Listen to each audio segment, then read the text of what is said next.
This episode is brought to you by Death on the Nile, exclusively in theaters Friday. The greatest detective of all time, Hercule Poirot, returns to solve another deadly case. Join Poirot on a wild ride down the Nile River, promising luxury, intrigue, and murder.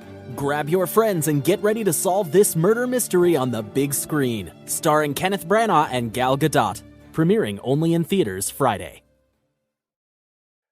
Adam. Oh, Bo. Travis. Yes. How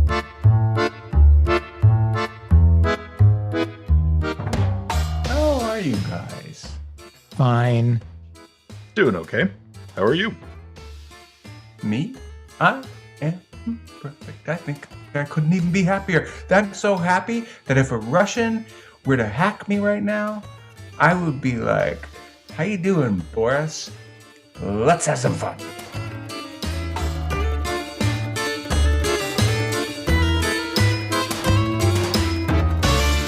I seem to think that there's been some Russia news lately. Da.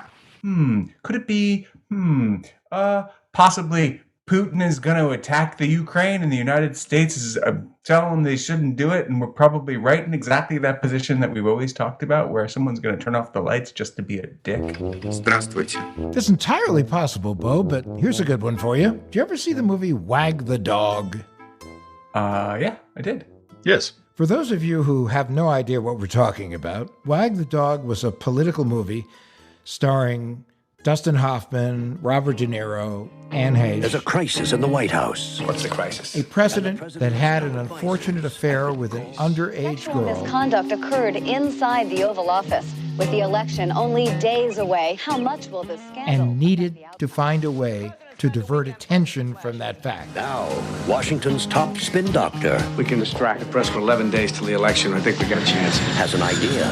We can't afford a war. We're going to have the appearance of a war. They essentially created a war with the United States against Albania. Right. Okay. So for that's wag the dog, but I was talking about slap the bear. So there was a story recently in the New York Times where the United States intelligence community apparently uncovered a video that was in process that would create the impression that the Ukrainian military were committing acts of atrocity against Russian citizens, both inside the Ukraine and outside the Ukraine, complete with corpses and all that. Fine, but was it fake? Da. It was fake. And the purpose was to give Russia a pretext for invading the Ukraine. Now, what about this whole situation with Biden saying this and Putin saying that? Reminds me of that Sting song about, do the Russians love their children too? I'm wondering, listen, are we really I think we are. I think we're in a situation where we might see a little cyber warfare happening between, Travis, dollars to donuts, is it already happening? It's totally already happening. And what does it look like? Well, we've already seen reports coming in that many government websites, not only in the Ukraine, but now throughout Europe, have been experiencing cyber attacks. It's just curious timing. Plus, there are over 100 and some thousand Russian troops that are surrounding the Ukraine. Now, Travis, do you think, what about Colonial Pipeline or any of these, like drum roll, practice runs, anything like that? Or are we looking at something different for what's happening right now? I think we're looking at something different. And I think one of the things that concerns me most is that both Russia and China recently pledged mutual support. And they To are each both, other. Right. And they're both very active in the cyber warfare, cyber espionage sphere. Now, but Russian President Vladimir Putin denies the existence of a plan for an invasion, placing the blame instead on Washington and NATO for undermining the region's security. Meanwhile, China has very publicly put on a united front with Russia, President Xi joining Putin in opposing further NATO expansion during an actual meeting today in Beijing. And then there's the whole issue. Biden seems like he's totally on the stick here and we're going to be fine? I'm sure he'd like to think so, and he actually has taken a few initiatives. Like what? Because I'm not feeling totally safe here.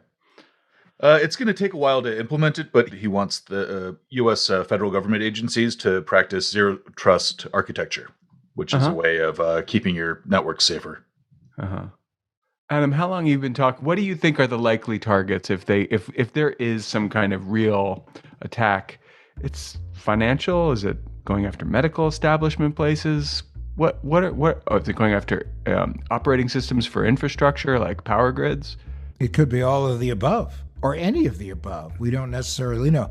We know there have been attempts on the several critical infrastructure components over the past few years. The water system in Florida, the water treatment plant, right? The dam in upstate New York. What was the dam in upstate New York? I know the water plant in Florida was they were going to up a chemical that could have really actually killed people, but what was the New York one? Oh, the dam in New York was when someone that was working in the monitor rooms at the dam noticed that valves were being opened remotely, and they couldn't figure out why, and it was traced back to an Iranian hacker who was very upset about what was going on between the U.S. and Iran. Yeah. Well, even in the last week, several dozen oil refineries, things having to do with just oil transportation, the like, all got hit across Europe. And that could very much be something of a little bit of a threat from Russia, just saying, hey, if you come after us, if you stick with this whole NATO thing, we're going to cut you off. Well, there are stories that have been published now about a very close relationship that Putin has with the leader of the opposition party in the Ukraine. It's so close, in fact, that he's the godfather to this fellow's daughter, and this fellow has now been arrested, is under house arrest, being charged with all sorts of crime. And of course, we know the Ukraine, there are, two sides to every story in the Ukraine. So it could well be that Putin felt that his one real connection inside the Ukraine was now in jeopardy. Meanwhile, he was watching with horror, at least his version of the story, the Ukraine becoming far more democracy-oriented and NATO being a threat on his borders. So therefore, he's concerned about it. However, there is a timing issue because of the Olympics, which is being held in China, and because of his relationship with the president of China. It is highly unlikely that if he does anything, that it would occur during the 2 weeks that are the Olympic period.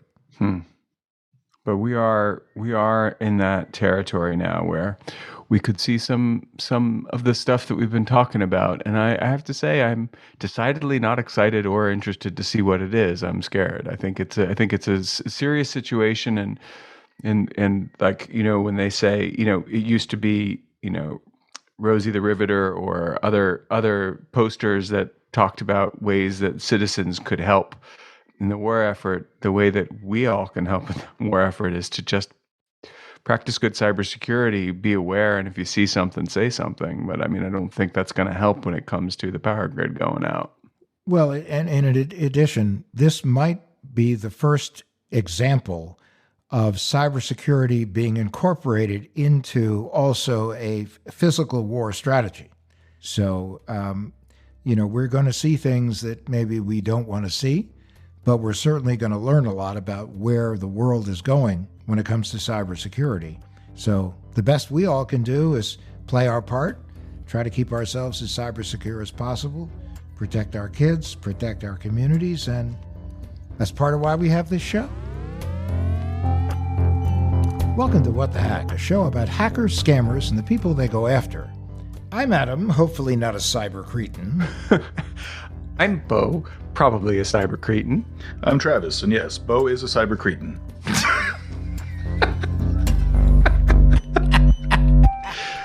Oh.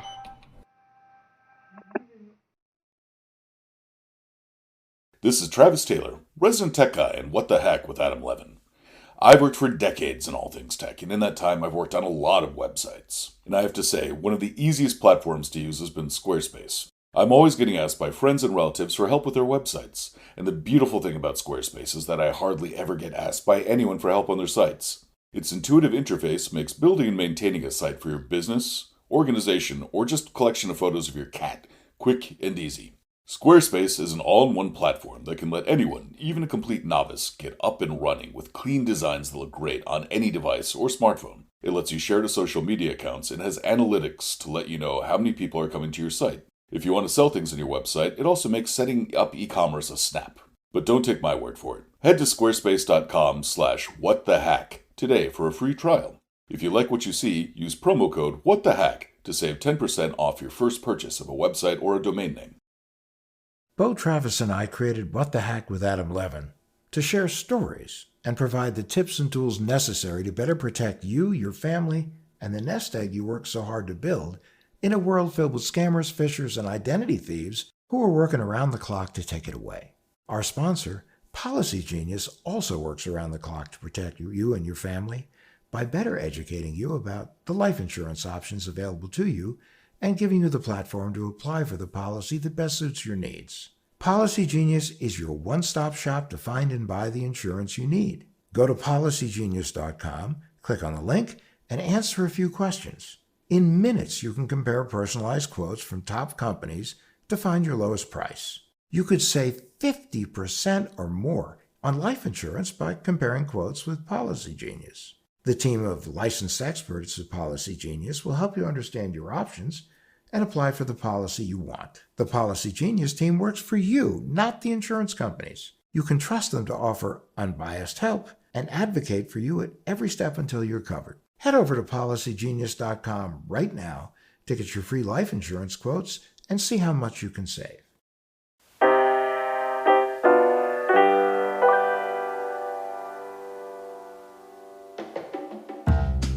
Today we're back with Brian Fennimore to take a deep dive into security vulnerabilities and why we need to stay vigilant protecting our accounts. Brian Fennimore? That name seems familiar to me. Why am I remembering that name? Well, because probably a distant relative was, wrote the Last of the Mohicans. That's right. Last of the Mohicans. James Fenimore Cooper wrote the Last of the Mohicans. I don't think you're right. Travis, do you have any other thoughts as to why that name might ring a bell? Maybe it's because he was on last week. Just a thought. By profession, I work in information security, and somehow I've made it my career to help modernize technology for large organizations. I like that guy, actually. He was smart. That was the Jason Bourne guy. That's right. And he was talking about passwords, or the lack of password management. And he shamed me for shaming. Rightly so. Yeah. Well, you can be shameful. I liked him. I liked him even so. I had the same email address as an ID, and I had the same password on both accounts, but... Whoa. Go on. Did you just say that you had the same username and the same password? Yes, and this would be a good time to talk about the concept of blameless postmortems, Bo. So, Brian, thank you for joining us today. It's a pleasure. Thank you, sir. I don't reuse passwords personally. I don't really have any good anecdotes about that, but... Oh, shut up. You do too. Oh, well, I know someone who does. Who? You. Uh-oh. No. So... You give me... How many years did you go without changing the password? Which password? Go ahead. Which one? Huh? Do you want me to say it? The one you've had since the 90s? You mean Travis is a big fat dope? That one?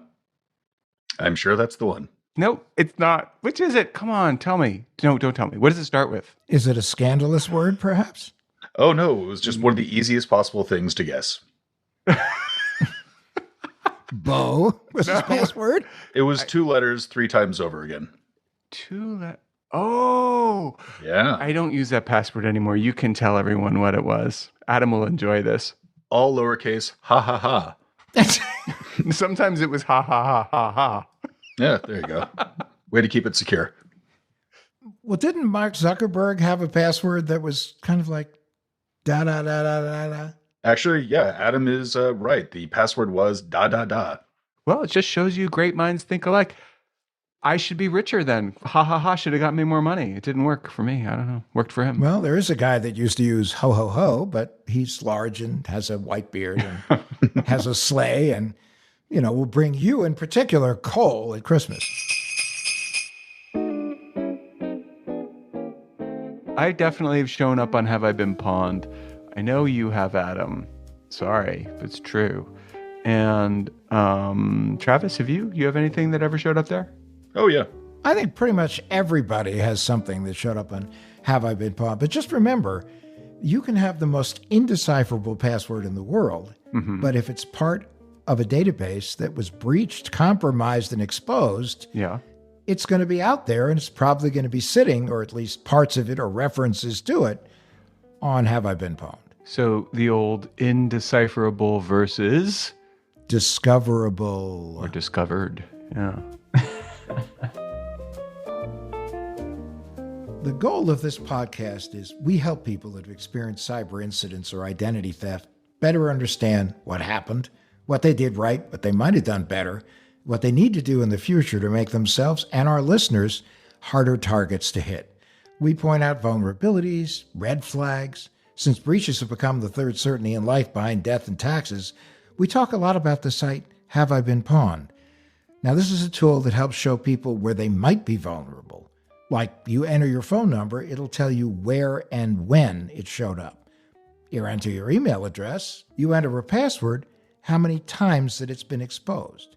So while this is a tool that helps people show where they might be vulnerable, you could say it's a tool that potential scammers use to exploit the vulnerabilities. Is that right, Travis? It is. It's one thing that Have I Been Pwned does well is it keeps a separation. You can't look up the email address and then it'll tell you the password that got compromised.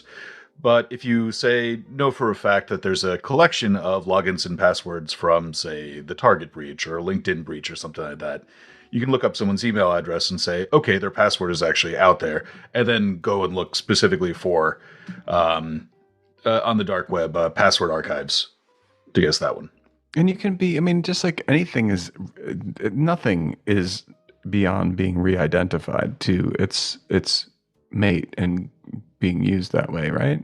Mm-hmm. If you put in the work, So Brian, I'm wondering sort of where to place the blame on either a vendor or the creator of a product or something like that. I was wondering what your thoughts were on public resources like Shodan.io, which is the Internet of Things search engine, where you can just go and see publicly listed unprotected security cameras.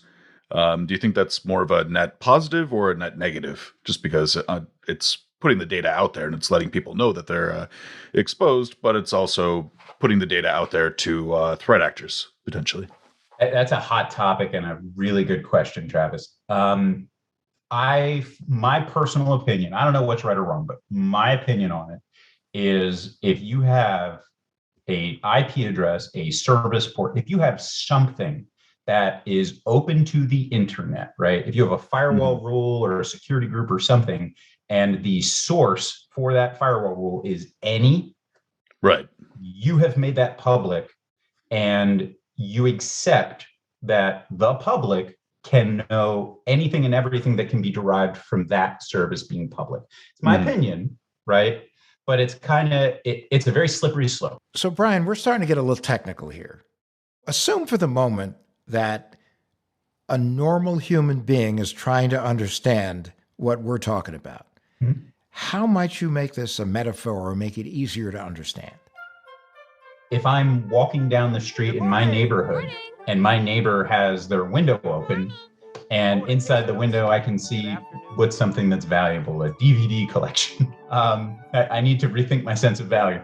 But if that window's open and I text my buddy and I say, oh my gosh, Phil has his window open, his DVD collection is up for grabs, right? And if I say it joking or not, hopefully I'm not a criminal in this context. Did I break some sort of law, or is it unethical for me to point out that there's a vulnerability? Well, that kind of depends on what DVDs you actually have in your collection. It's up in the air. I think it comes down to what the intention is of the person that's sharing it. Shodan, haveibeenpwned.com. There's several services where they were created with very benevolent intention.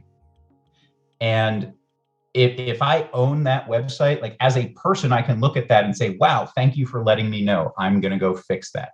That's the ideal response. But for large corporations, it can very quickly become, why are you looking at this? What are you doing?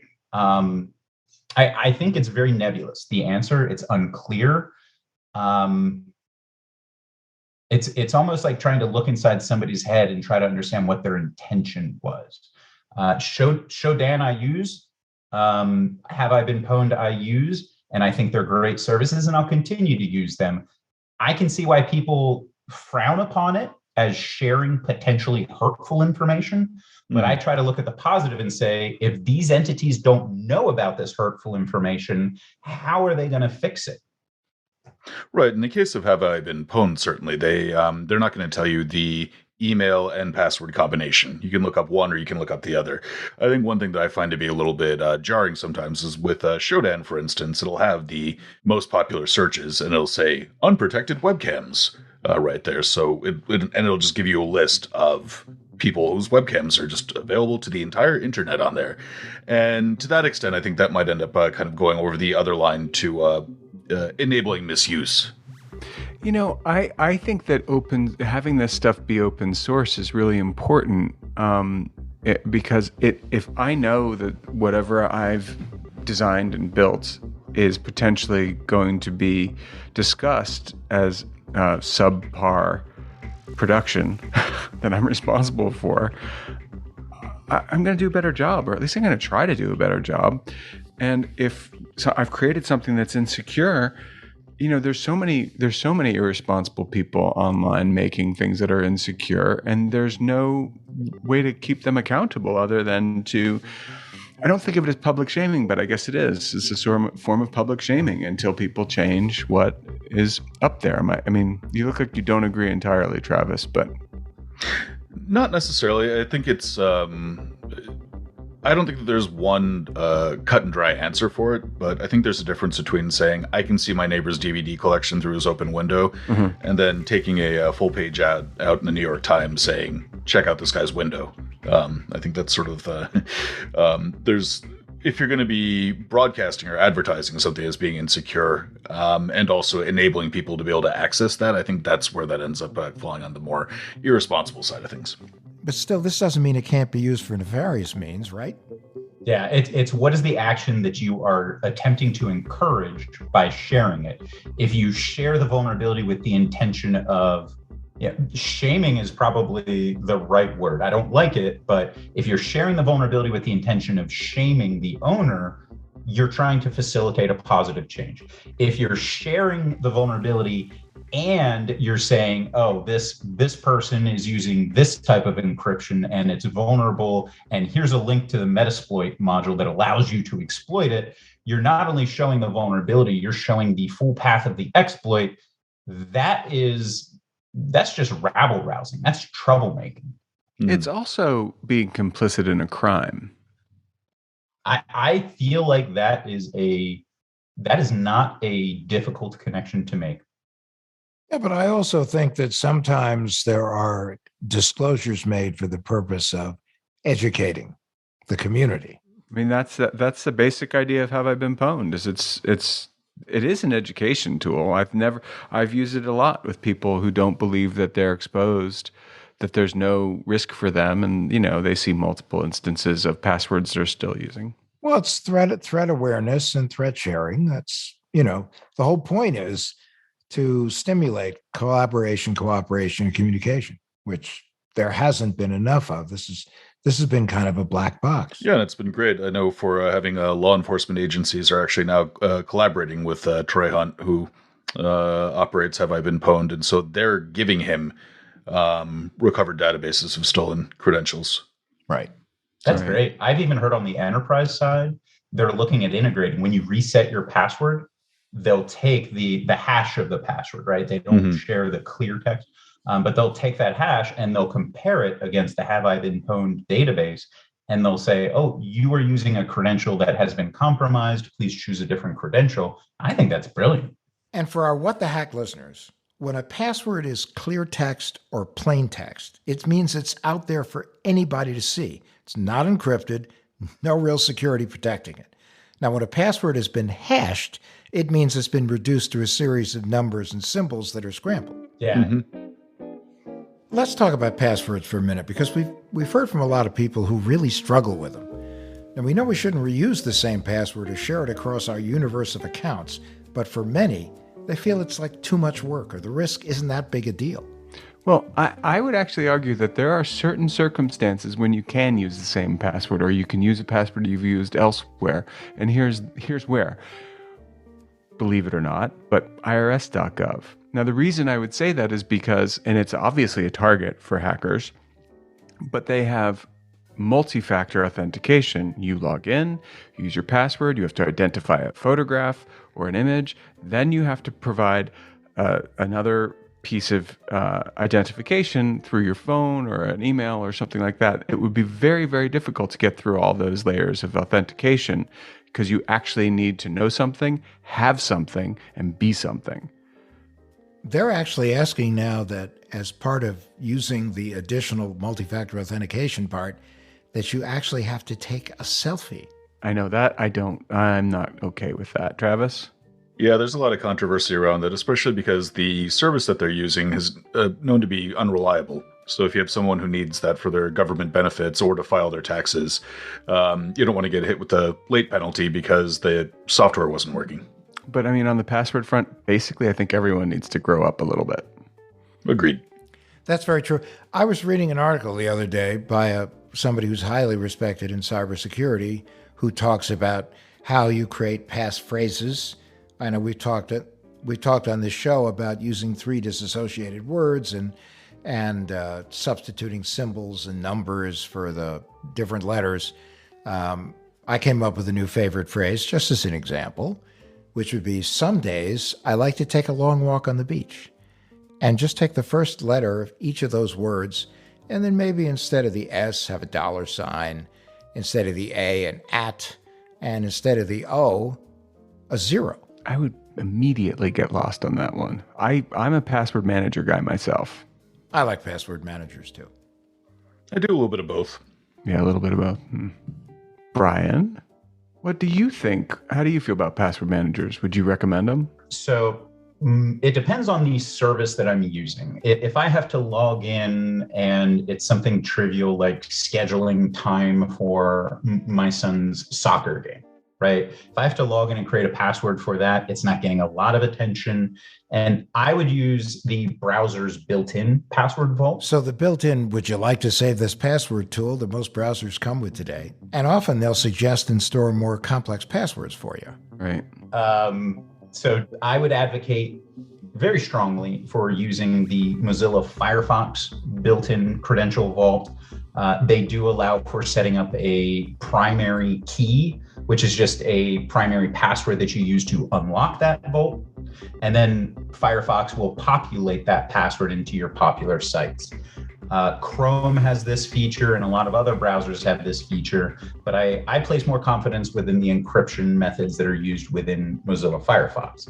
For much more serious credential vaulting, things that carry a very high impact to me, if they would be disclosed, I use a password manager. Would you guys mind if I do a plug for that manager? I certainly get no kickback. Not at all. Please share. I use one, and I'm curious to hear which one you use, and if you protect it with 2-factor authentication. Good question, and I do, and it's not typical 2-factor authentication. It is KeePassX. It is a open source project that was porting the KeePass product to be used on Linux systems. I got into the habit of using that years ago, and it's just followed me as a database. I actually printed out that database, and I keep it in a physical safe for my partner, just in case they need to get access to anything. If I become incapacitated or something along those lines, she now has the keys to the kingdom to be able to get in and live life and gain access to what she needs access to. So there's an added benefit as sort of a dead man switch to share that access, right, with trusted partners.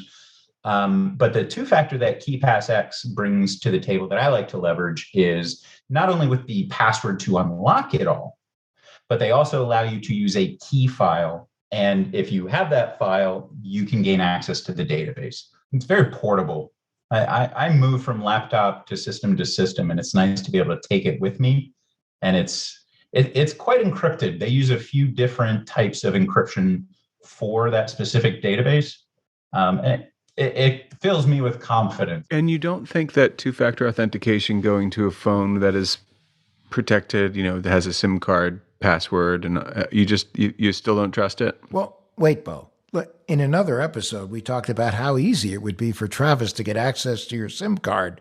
Remember? Yeah. That's ridiculous, because I just sent him a pair of zombie slippers where it's like a zombie head and you stick your feet in their mouth and they're bleeding and it looks like they're eating your feet from you're getting eaten. He wouldn't do it to me. No way. Mm-mm. They are very warm, and my children are terrified. So double. I know that you get a great feeling of safety with your zombie slippers on, Travis, but I was smug in my feeling safe with my SIM card until Travis said, yeah, unless you know somebody who works at, one of the providers who's willing to take $100 in exchange for swapping the SIM card. I said 50, but yep. Yeah, and I don't even think it would have to come to that level. I think that there's probably more trivial ways to gain access to an SMS message that's coming to your cell phone. And Bo, it's a great question. I've had conversations about that with other InfoSec professionals, and they don't trust SMS two-factor at all. I do, but it is highly dependent upon the context, right? And it all comes down to impact. What is the executives at large firms like to call it the so what? What is the so what report? Right? Somebody's going to compromise the account that I set up at the mom and pop candy shop, right? And what is the impact? So what? Somebody can order candy. Is my credit card saved there? Are they able to change my preferences at the candy shop? That's all stuff that I can tolerate with negligible impact. My IRS account, my Capital One account, right? Or anything that has a more significant impact, I'm using as many different layers of authentication as possible. Yep.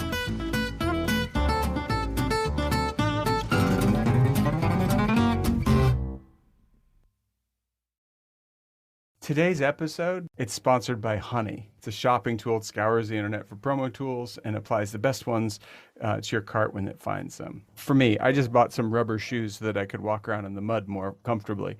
And I went to a site and they asked me if I had a promo code, and I did.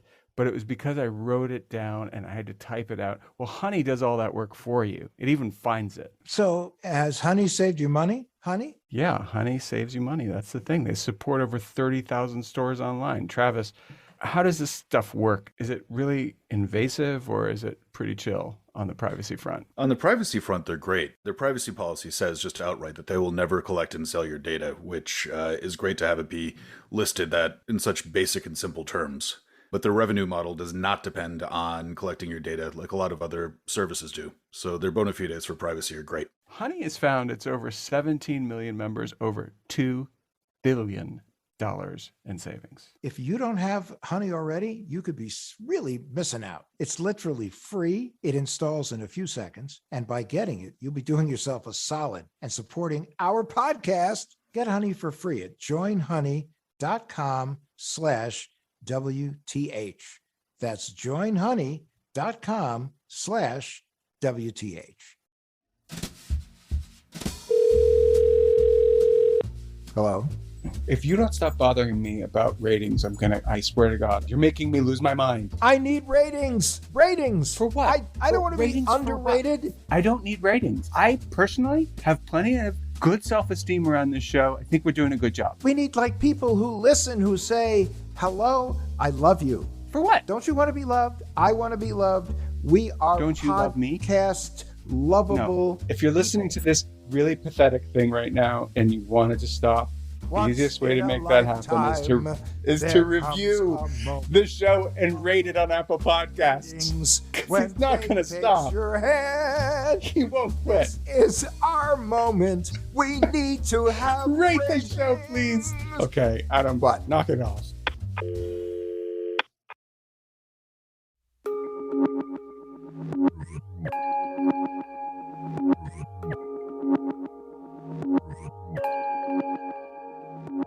So what did you learn today? I learned that my two-factor authentication sucks. Well, Travis and I didn't want you to learn that because it's really given us all kinds of opportunities. Yeah, it's taking the fun out of it, certainly. Yeah. This has been, for me, a somewhat unsettling episode because, I get a little complacent in my feeling that we are all just low-hanging fruit waiting to be picked. One click away. I don't like to I like to think that I'm doing a pretty good job. And now I want to tell everybody who listens to the show, especially the hackers, okay, don't hack me. Please. Please don't. I'm sure they're listening to that part. I just know because I'm not that big a challenge. I don't think that any of us are at the end of the day. I don't feel like I necessarily fall for social engineering, but it goes so beyond that it doesn't, that's just one piece of the puzzle of our own personal cybersecurity. The reality is that all you need is just one moment of distraction. But also, I can be completely on my game and have some jerk at a provider accept a bribe, and I'm still hacked. But you knew that story. That story's out there. I hate that story, though. That's all. That's reality. Yeah. There was a major lawsuit by a fellow who lost $24 million in cryptocurrency. Oh, that's right. Yeah. So that is when we ask what the hack, that's the hack. That's the hack. Yeah. Because again, it's not only human error, but greed. Yeah. Mm-hmm. And total disregard for my feelings. No empathy. Well, I'm sure that someone at your mobile provider gets up every morning and goes, I sincerely hope that Bo's having a good day. And if he's not, I need to know about it because I want to make his day a good day. I know. I miss Bob. Yes. I mean, Travis and I, we do try to get up every morning and say, what can we do to make Bo a happier guy today? And then we do the exact opposite.